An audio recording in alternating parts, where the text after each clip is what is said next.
Bismillahirrahmanirrahim. Assalamualaikum warahmatullahi wabarakatuh.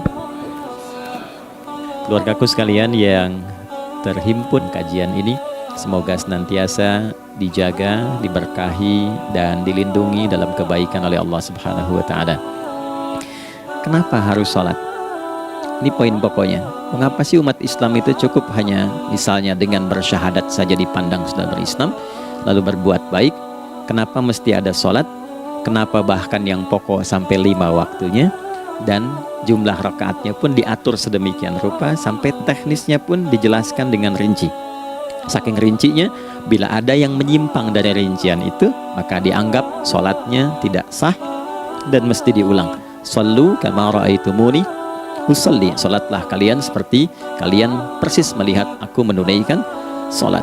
Seorang yang sholat di samping Nabi tapi bermasalah sholatnya, lalu Nabi meminta beliau untuk mengulangi sholatnya sampai 3 kali peristiwa itu, hingga beliau berkata, ya Rasulullah au kama qala alimni ma uhsinu ghairah. Ya Rasulullah, tolong ajarkan kepada aku karena aku tak punya pengetahuan lebih dibandingkan dari apa yang telah aku kerjakan. Nah, dari dasar ini melahirkan satu pertanyaan kritis, ya, dan juga perlu argumentasi yang kuat secara syariah mengapa kita menunaikan ibadah sholat. Sholat satu-satunya amalan di dalam Islam yang mencakup 4 bagian pokok dalam beragama. Satu, ada aspek namanya aspek keyakinan, ya, tauhid atau akidah. Yang kedua, ada ibadahnya, ya, sebagai pembuktian kita beriman. Buktinya apa? Ya kan? Saya beriman kepada Tuhan, kita tetapkan misalnya Allah. Apa pembuktian keberimanan kita kepada Allah? Ya, kan pembuktiannya itu mesti diwujudkan dalam bentuk sikap. Sikap itulah yang disebut dengan ibadah. Yang ketiga, harus punya unsur praktikal atau implementatif dalam interaksi kehidupan. Ya, jadi bukan cuma nyembah Tuhan, bimbingan kehidupannya apa? Implementasi dari ibadah itu. Ya, ciri umat beragama itu kan bukan hanya sekedar saya yakin, beriman, saya ibadah. Terus bukti ibadah itu dibawa dalam berinteraksi hariannya seperti apa wujudnya. Nah, jadi praktek ibadah ada di muamalah. Oke, satu akidah, akidah dibuktikan lewat ibadah, ibadah diimplementasikan dalam muamalah. Nah, nanti cara bermuamalahnya diatur lewat akhlak namanya. Bagaimana bermuamalah yang baik? Kan Anda, maaf ya, berekspresi kepada pimpinan dengan kawan kan berbeda. Oke, kepada orang tua dengan anak kan lain. Nah, yang mengatur interaksi kita sehingga terjalin harmoni yang baik, itulah yang disebut dengan akhlak. Nah, 4 poin inilah yang menjadi inti dakwah Nabi SAW ketika diutus oleh Allah Subhanahu wa Ta'ala. Memastikan 4 ini bisa optimal kita lakukan dalam kehidupan. Bonusnya yang kelima, selalu meningkatkan inovasi sehingga selalu mendapatkan hal baru dalam kehidupan. 5 ini digabungkan di Quran surah kedua Al-Baqarah di ayat 151. Kama arsalna fikum rasulam minkum yatslu alaikum ayatina. 1, oke, wa yuzakkikum. 2, akhlak. Wa yuallimukumul kitaba. 3, wal hikmah. 4, 5, wa yuallimukum ma lam takunu ta'lamun.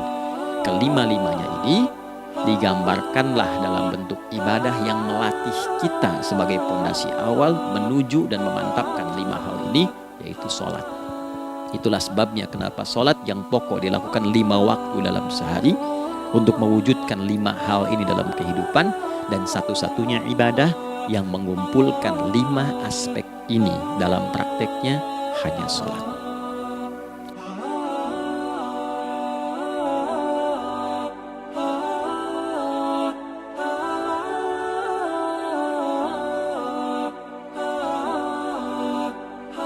Bismillahirrahmanirrahim. 1. Salat adalah perwujudan iman seorang hamba. Karena itulah kalimat salat pertama kali disebutkan dalam Al-Quran, itu letaknya setelah kalimat iman. Al-Baqarah ayat 3, alladzina yu'minuna bil ghaibi wa yuqimunas shalah. Orang-orang yang telah menyatakan beriman dan konsisten menjaga imannya. Beda alladzina amanu dengan yu'minun. Amanu telah beriman, tapi kalau dia komitmen dan konsisten terus menjaga imannya, sampai saat dia berpulang pada Tuhannya, maka berubah nanti bentuknya kalau di bahasa Arab jadi mudhari'. Kalau di bahasa Inggris kan tuh punya 3 arti, present, continuous, and future. Jadi kalaupun sekarang terus berlangsung sampai masa depan pun saya tetap akan beriman. Nah, pembuktian untuk menjaga iman itu pembuktian utamanya pada sholat.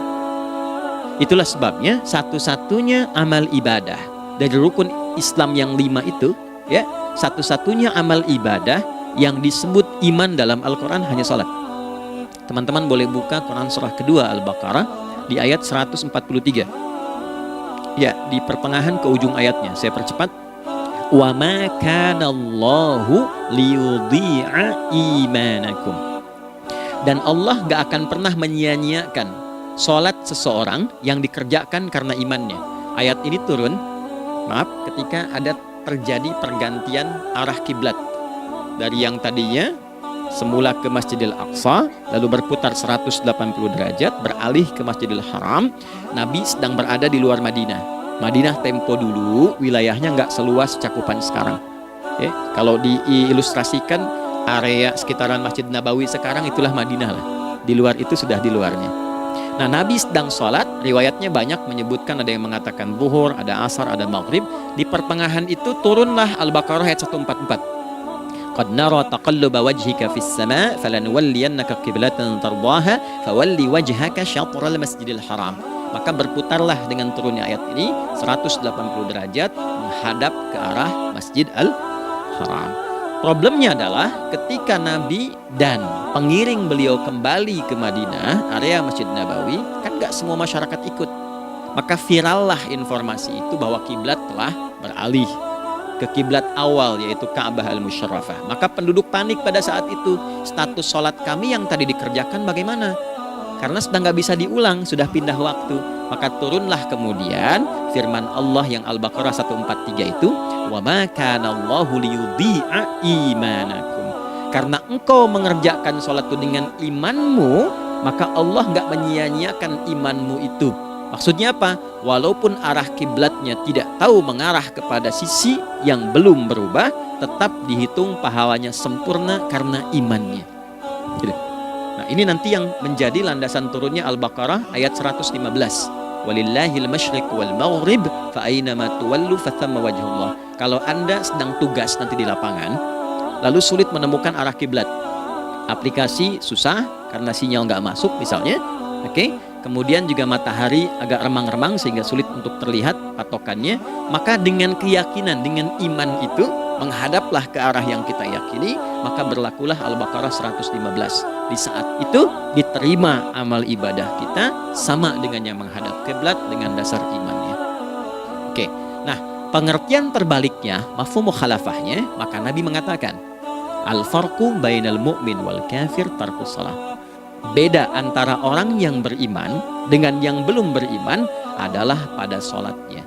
Jadi kalau ada orang mengatakan sudah beriman dan tidak menunaikan sholat, ini artinya keimanannya belum diakui sepenuhnya oleh Allah Subhanahu wa Ta'ala.